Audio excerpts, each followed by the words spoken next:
നമസ്കാരം. കഴിഞ്ഞ ക്ലാസ്സിൽ നിങ്ങൾ ഏതൊക്കെയാണ് പഠിച്ചത്?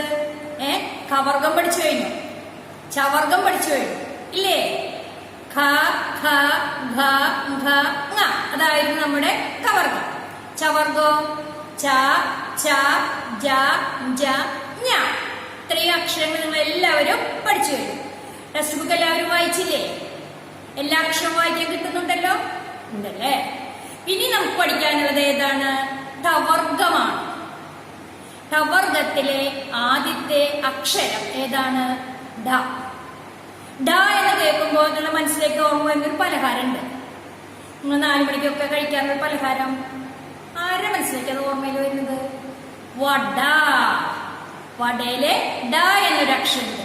വട പലതരം വടകളുണ്ട്, നമുക്ക് ഇഷ്ടാവും. ഉഴുന്നുവട, പരിപ്പ് വട ഇഷ്ടാണല്ലേ? അപ്പോ വട എന്നുള്ള അക്ഷരത്തിലെ അവസാനത്തെ അക്ഷരമാണ് ഡ. വ നിങ്ങൾക്ക് എഴുതാൻ അറിയാം.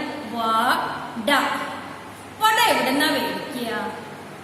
വീട്ടിലമ്മ ഉണ്ടാക്കും, കൂടാതെയോ കടയിൽ നിന്നും വാങ്ങും. അപ്പോഴും ഏതക്ഷരമുണ്ട്? ഡ. ക ഡ. ക നമ്മൾ എഴുതി പഠിച്ചു കഴിഞ്ഞു. ക എഴുതിയിട്ട് ഡ എന്ന് കൂടി എഴുതിയാൽ നമ്മൾ എങ്ങനെയാ ചേർത്ത് വായിക്കുക? കട. ഇപ്പൊ 2 അക്ഷരം മനസ്സിലേക്ക് വന്നു. ഏതൊക്കെയാണ്? വട, കട. ഇനി ഏതൊക്കെ അക്ഷരങ്ങൾ മനസ്സിലേക്ക് വരുന്നത്? കുടം. കുടം, കുടം. പിന്നെ മുടി. മുടി നമ്മൾ എഴുതുമ്പോൾ ഏതെഴുതാ? മുടി. ഇപ്പൊ ഡ വെച്ചിട്ട് 4 അക്ഷരം ഞാൻ പറഞ്ഞു. ഏതൊക്കെയാ? വട, കട, കുടം, മുടി. അപ്പൊ ആദ്യത്തെ അക്ഷരം ഏതാണ് നമുക്ക് പഠിക്കുന്നത്? ഡ. ഇനി ടവർഗത്തിലെ രണ്ടാമത്തെ അക്ഷരമാണ് ഠ. മിഠായി. അതിലേതുണ്ട്? ഠ ഉണ്ട്. പീഠം, അതിലും ഠ ഉണ്ട്. മഠം ഇല്ലേ? അതിലേതാണത്? ഠ. അപ്പോ 2 അക്ഷരം നമ്മൾ പഠിക്കുന്നത് ഡ, ഠ. ഇനി എല്ലാവരും ടെക്സ്റ്റ് ബുക്ക് എടുത്ത് മേം വായിക്കുമ്പോൾ ഒപ്പം ശ്രദ്ധിച്ചിരിക്കണം, ഒപ്പം വായിക്കാൻ ശ്രമിക്കണം. എടുത്തെല്ലാവരും പാഠം 26 പീഠം. ഡ. മുടി. എന്താ വായിക്ക?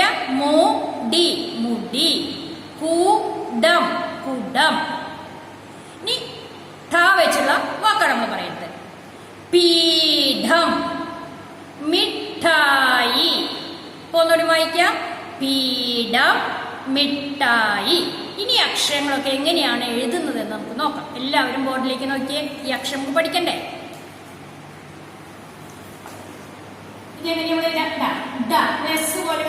ഇതാണ് ഡ. ഞാൻ ഒന്നുകൂടി എഴുതി കാണിക്കാം. ഇവിടെ നിന്ന് മുകളിൽ നിന്ന് തുടങ്ങി ഇതുപോലെ എഴുതുന്നതാണ് ധ എന്നുള്ള അക്ഷരം. ഈ ഡ വെച്ചുള്ള വാക്കുകൾ നമുക്ക് പഠിക്കാലോ. മുടി, മുടി. കുടം, കുടം. വട, വട. ഒരു അടിയിലൊരു ചോദ്യമുണ്ട്. ഡാഷ് വൃത്തിയായി ചീകണം. എന്തായിരിക്കും വരിക? ഡാഷ് വൃത്തിയായി എന്ന് പറഞ്ഞാല് നമ്മൾ ഏതാ വാക്ക്? മുടി.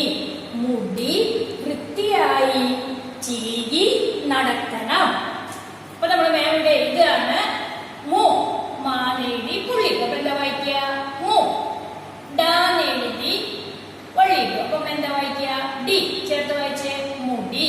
മുടി വൃത്തിയായി ചീകി നടക്കണം.